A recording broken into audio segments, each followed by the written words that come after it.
láyé olúgbọ́n mo ké borùn méje ẹ ò máa kọ yí lórin láyé àrẹ̀sà mo ké borùn mẹ́fà ẹ ò máa kọ yí lórin láyé ìsẹ̀yìn èmi ra kókò mo ra rán mo ra sányán bàbá sọ àfọ̀lẹ́ ló lè pélé. Hello everyone, my name is Adeyemo Adegbemi Gagari and I welcome you all to my new Yoruba Abrahamic YouTube video. Today we'll be discussing the origin of the Moors, why they are being either called the Jewish Moor or the Arab Moor, their ancestry linked to the Yoruba people or they being a direct descent from Yoruba land. There are references in the Torah, we will touch on that too, and in breakdowns of how everything interwoven together historically. So let's quickly jump into it. I will re-emphasize some of the things that Velia said about the Negro so that you'll be able to understand it better in this video. What do I mean by Negro is very important for you to know, because the rest videos will be resting upon the idea of Negro. This is why you need to understand. Negro means Aniogo. Aniogo or Omologo or Omohalogo. These are the collective names that give birth to the one of the Yoruba's past identified name, which was Anago. Anago still exists today. Some Yoruba people still refuse to let go of that identity, even though we now collectively double Anago. Some still identify with the Ewe. These are random Yoruba names we all bear earlier days before we collectively came to identify with one single name, which is today's Yoruba name by identity. So the Aniogo, Omologo, Alogo, they are named that was derived from Omologo. And Omologo was basically the one that the Westerners or Europeans now randomly from different perspectives interpreted as Nega or Nago or Hanago or Niger or Negro. This is why you can as well see that the Negro land is today's West Africa, and the name Negro or Nago or Niger was actually given based on the back of the people who predominated the entire region because of the Niger River, Niger people, Negro area. So even today's Nigeria too was basically named after the most ancient people in that place, our Neogo land. Niger area, which became Nigeria, Niger area, Niger location, Omologo region, the center place of the Negro, where they concentrated. Likewise, in the 18th to 19th century, Ibadan was actually the largest Negro city in the entire world because it was the most populous nation or the most civilized in the entire Africa, because that is where the Negro people who were predominantly dominated. Do you understand? So in a nutshell, Niger or Negro or Nago or Anago or Mologo or whichever way, or Negro, it basically is an identity with the Yoruba people. This is why in the Torah you can see the brother of Yeshua, which is Simeon, was also called teacher from Negro. Please take note of that name, teacher from Negro land. Barnabas, teacher from Negro land. Olùkọ́ láti ilẹ̀ Aniogo. Ọmọ olùkọ́ láti ilẹ̀ àwọn ọmọ ológo. You understand? So just take note of that word, teacher from Negro land. We will touch on that in breakdown. So what this basically mean, and before we go deeper, before we dive further deeper, we also need to also clarify why they are also the Yoruba people, and why the Yoruba people are actually the same people the Torah are actually identifying as Oya Sheriola Ishirela, who is commonly known as today Israel.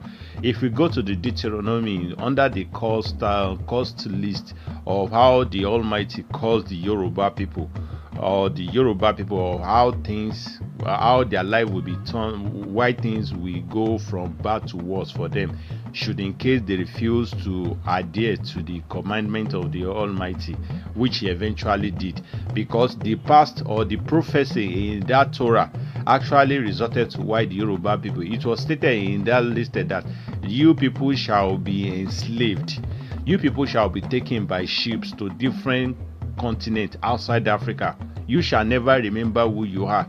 You will lose your senses. And we know that the only event that took place in the entire world Likewise, precisely in Africa, in Yoruba land, the transatlantic slave trade that took place across Yoruba land, starting from today's Badagry inside today's Lagos, straight down to Dahomey, another Yoruba nation, down to Ghana, another Yoruba predominant nation, and likewise the other minority ports across West Africa, because the Yoruba uniformly dominated the entire West Africa long before the non-Yoruba began to come into our mixed.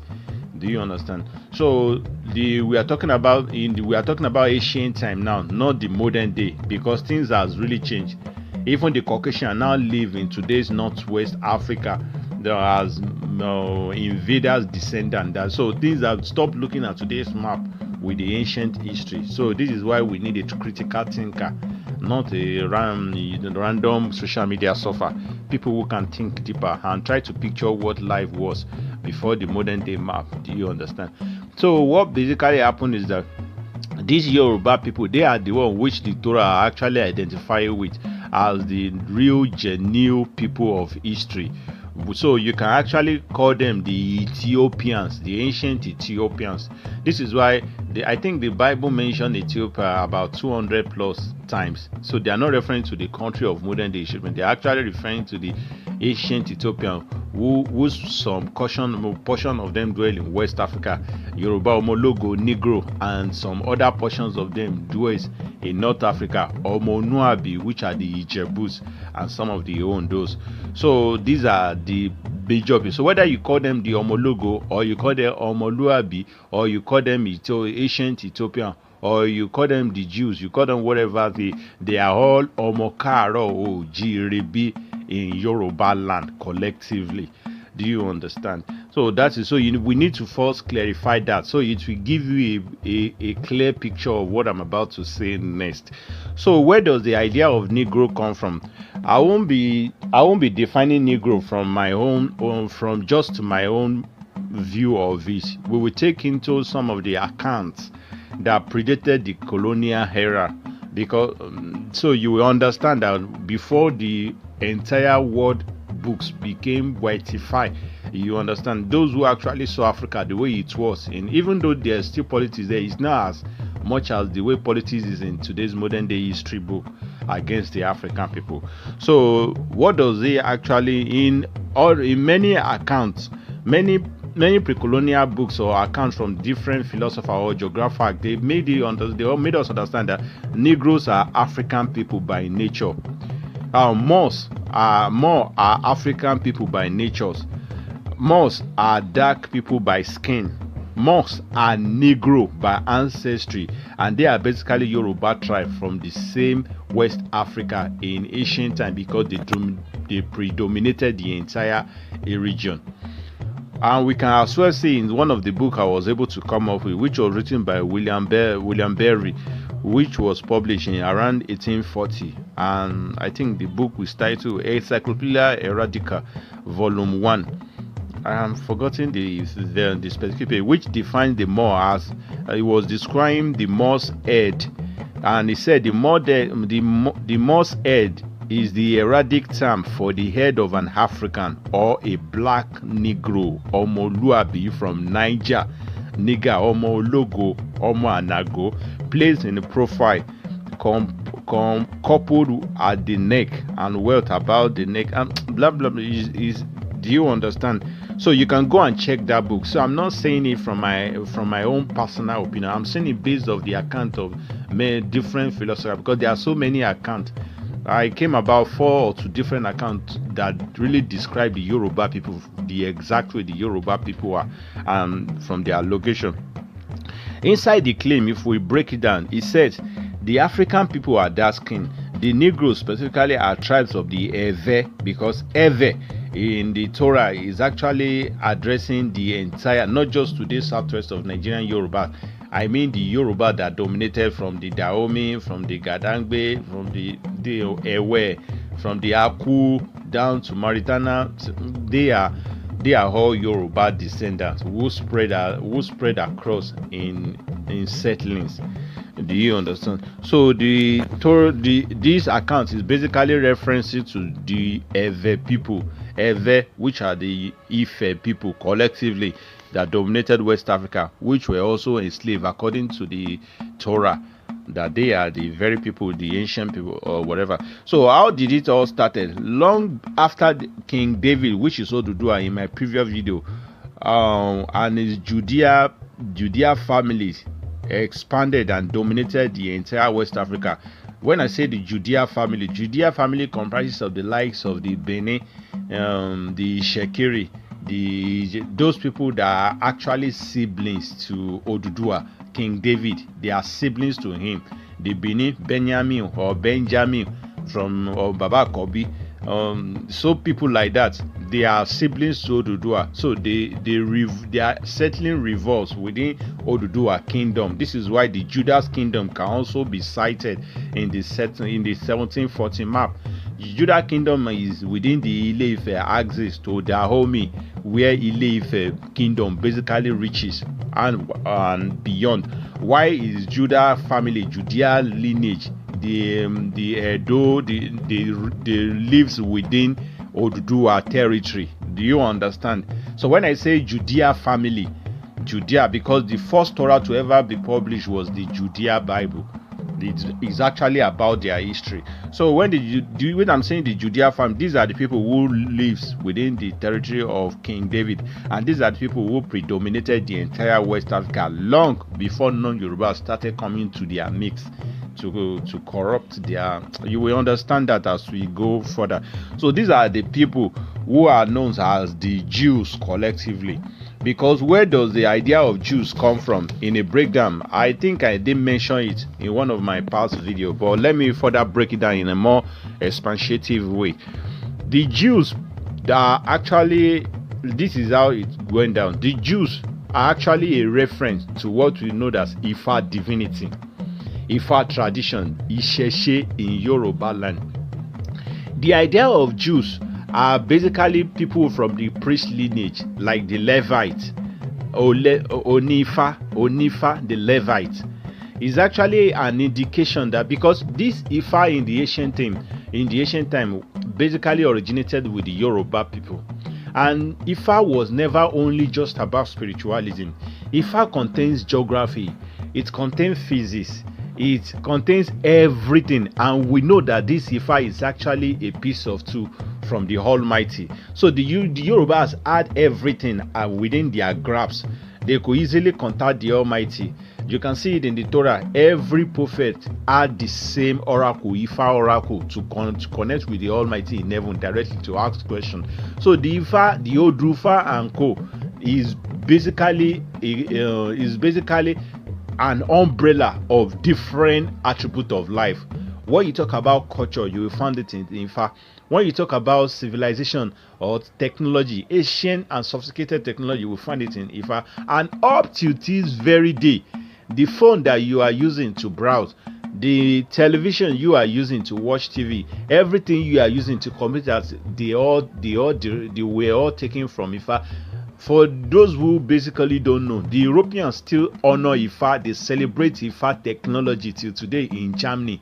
They celebrate it sometimes in America too. They celebrate it all over the world. They are basically praising the Almighty Eledumare through the Ifa for at least giving them the wisdom for them to have idea of how to come about this technology. And each audition they do for Ifa technology, they bring different gadgets, different education, because they know, the Europeans know who the Yorubas are. So they know they will continue. Why this Yoruba who actually owns Ifa continue to demonize this? Because we basically don't have a second thought about what we have, unless our destroyer tells us it's right. So how can you expect your destroyer to now tell you that your Ifa is good when they are actually benefiting from it and they are looking for ways to take it away from you? So that is a personal thing you need to look into. So this Ifa was basically from the Yoruba people, and it was actually comprised of so many attributes or teachings about the human being. So the idea of Mo or the Jews was actually derived from the usage of Ifa. This is why in Ifa corpus, in the praises, they always use the slogan of Ifa olujeri ikpin, olujeri ikpin. That Jerry, the testifier, the testifier to the Almighty, or the oracle of the Almighty, became what was taken out, abbreviated as Jew. This is why every Jew, they are being referenced to as from priest lineagehood, because they are priests. Priest in Yoruba name is called Babalawo Onifa. The Jew has always been a reference. Likewise, in the Torah has always been a reference to those who are into priesthood lineage from the Levi side.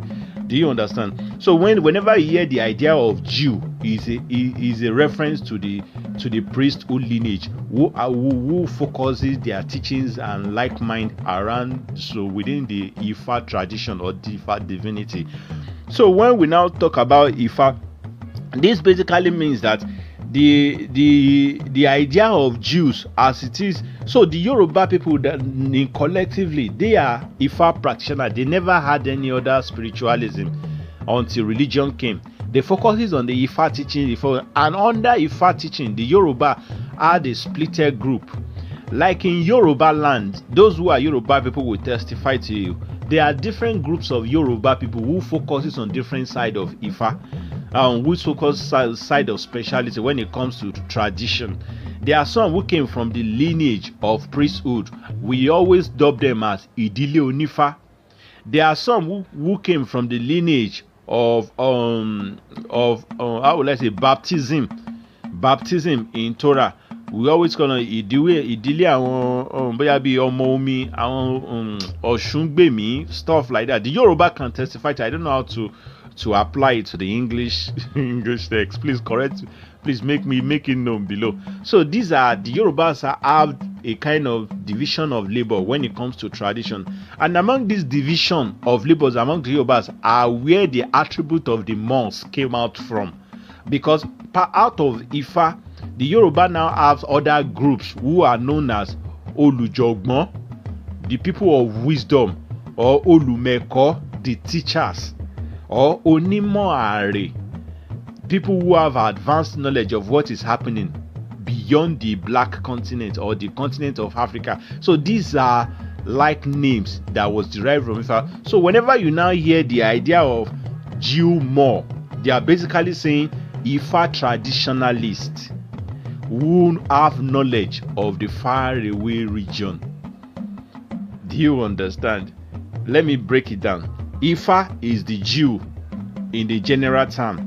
The Jew attribute people, Jew people who took concept or inspiration or guidance or teachings from the Ifa, and the more is actually a reference to the travelers who goes on voyage, who have explored the region outside, who understood how the life outside the continent of Africa. So if you take it together, it becomes Jew more. Àwọn onífá tí ó ní ìmọ̀ ní bí ààrẹ ṣe rí. These are where the concept of Jew mosque came from. Likewise, if you now added it to the kind of, you said Arab more, àwọn Arabi, they are basically referring to the Ijebus of North Sudan. They are Arab more. You can check how the Ijebu became they predominated the entire North Sudan, because that North Sudan was actually founded by Lamrudu, and likewise the Obalara, whose twin brother is still today as Oba Ajero in the same Ondo Ekiti region. They are all the same set of people.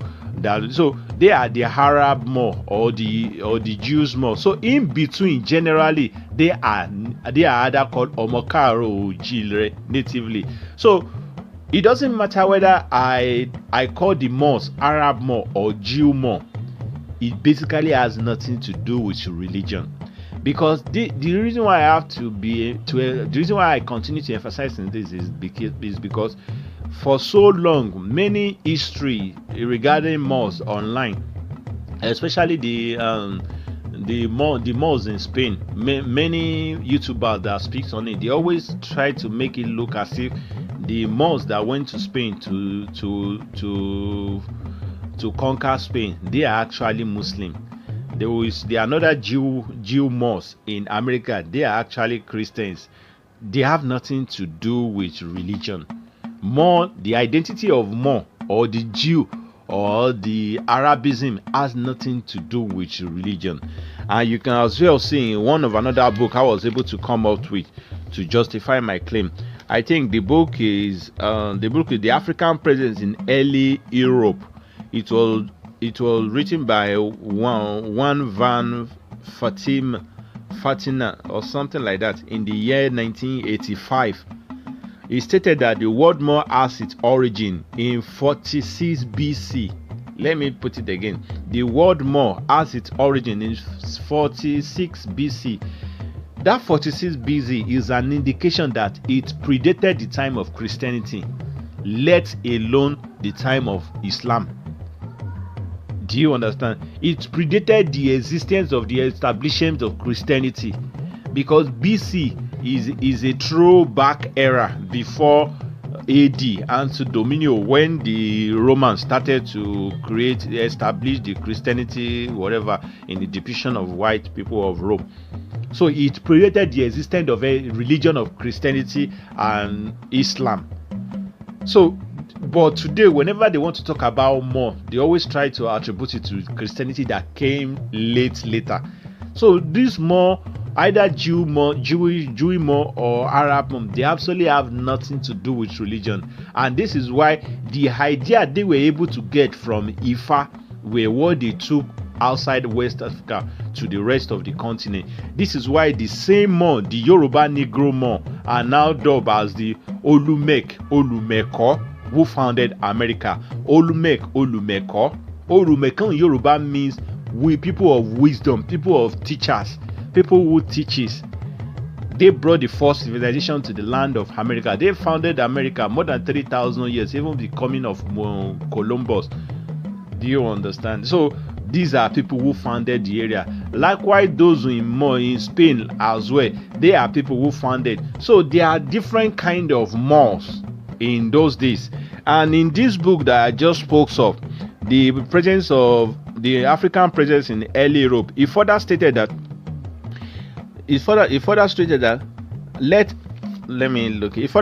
when the Roman invaded West Africa and they called the people which they met there, they call them as small. Do you understand? Let me start again. You will understand what I'm trying to say. He said the word Mos had its origin in 46 BC. That is before the Christian creation. And it was actually when the Roman invaded West Africa. And when they did, the people they met there are known as small. When they invaded West Africa, who are the people in West Africa? They had the Negroes, Omologo. And when they came to where the people they met there were known as small. And these same more are sometimes known as the Maori in Greeks, or Maurus.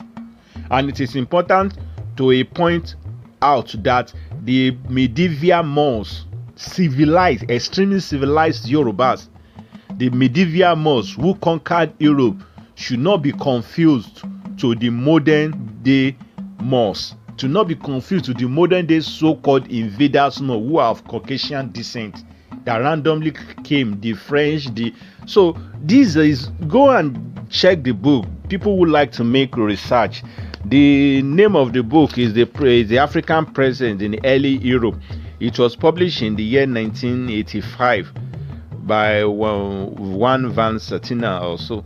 So you can go and make your findings. It's all over there. I'm giving you one of the books I could be able to reference, so you can make your further research about it. It's actually identifying with the very Yoruba people in Yoruba land, and people who were enslaved, people who were taken far away, which the Torah described as the Yasherela, that shall be taken away to different part of Africa. So whether you call the Yoruba people Moors, whether you call them the Ethiopians, whether you call them the Yasherela, the Israelite, whether you call them the Omologo Negro, whether you call them, they are all different people who of different attributes, but they are all the same Yoruba descent.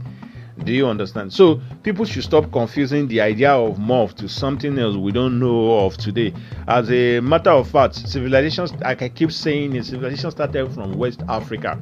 If you must know how powerful or how great Ifa is in the ancient days, the idea of education was actually started with the use of Ifa, because in the Ifa tradition, the students of Ifa used to spend like 10 to 12 years before they can graduate, and each time of their graduation, they always have to stand in front of different Ifa elites to defend what they've learned for that 12 years offhand without reading it, because we are so used to oral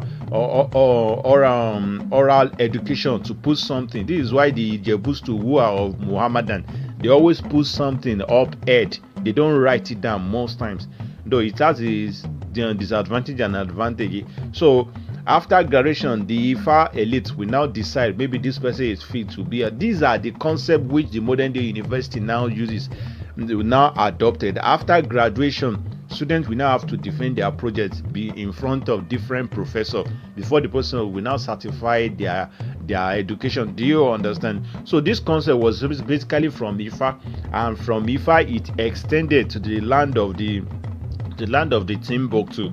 Timbuktu was actually not a book but a library stuff, to be precise, but but it doesn't really focuses on education per se in terms of learning, but either from historical compilation and preservation. Do you understand? So from Timbuktu it extended to the land of Ghana, which is Jene. From Ghana, this same Yoruba man now went as far as Spain when they conquered Spain. So that was when they built the first institution for the Europeans. 1,000 years earlier, after the Yorubas had already been long educated in Africa, so they built the first institution, which was at the Salamanca in Spain. You can go and make your further researches. So we are the ones who brought the education and civilization to the world, and the civilization was actually derived from the utmost divinity of Ifa Eledumare, which started with the Yoruba people. So Ifa has never been anything evil or bad, and this has been the idea of more onimo ari. So I will start touching on stories beyond West Africa later on. So why the reason why many Africans of today may actually don't buy this idea is simply because in the ancient days, the entire West Africa used to be collectively occupied by the Negro people. That is for a fact, and we know ourselves. We know how we go back and forth. But after the fall of North Africa, that the invader have succeeded redominating these places, most of the Egyptians who fled that place, and likewise the Ijebu and the Ondo people, those ones are validated. They have to come back to their majority kind. But the indigenous Kemites who left that place, majority of them also fled along to them with West Africa. So these indigenous Kemites now interbreed with the Negro people, which is why we now have many people who doesn't really adhere with the story of the Negro again, because we now have those who are not purely Negroes like the way it used to be then. These are some of the people whose father ran away from North Africa when the Caucasian of different invasion persisted. Do you understand? As a matter of fact, the Yoruba people who migrated out of, because there were 4 migrations. Some went through the deserted Sahara region, landed at today's Ghana, Mali, while some journeyed down to West Africa through the Niger Congo area. They entered through the Maiduguri straight down to the river Niger, River Benue, to Kogi. From Kogi they reaches Ilorin, Ogbomoso, Osun State, straight down to today's Yoruba land. Why some of them dwelled in Eko, like some of the Ijebu. There are stories behind it. So I will try my best to be touching on these stories. You will understand it. I will give you clues which you can also use to find your own, to make your own research. So I won't be the only one just knowing all these things, because I don't care about what people know. I don't care about if the truth is coming from you or someone else. I just want all of us to have an open mind and to be a deep thinker. I will see you in my next video. Please let me subscribe, share the like button. I really thank each one of you who have been supporting me, who have made this channel to actually excel. You're giving me so much confidence and to do more and more. Sometimes I've even been disturbed because I'm scared of not giving you what you are used to in terms of expectation. So in other words, I will keep trying my best, heaven knows. So help me subscribe, share the likes button, make your comment note below respectively, please. And I will see you in my next video. Thank you and bye for now.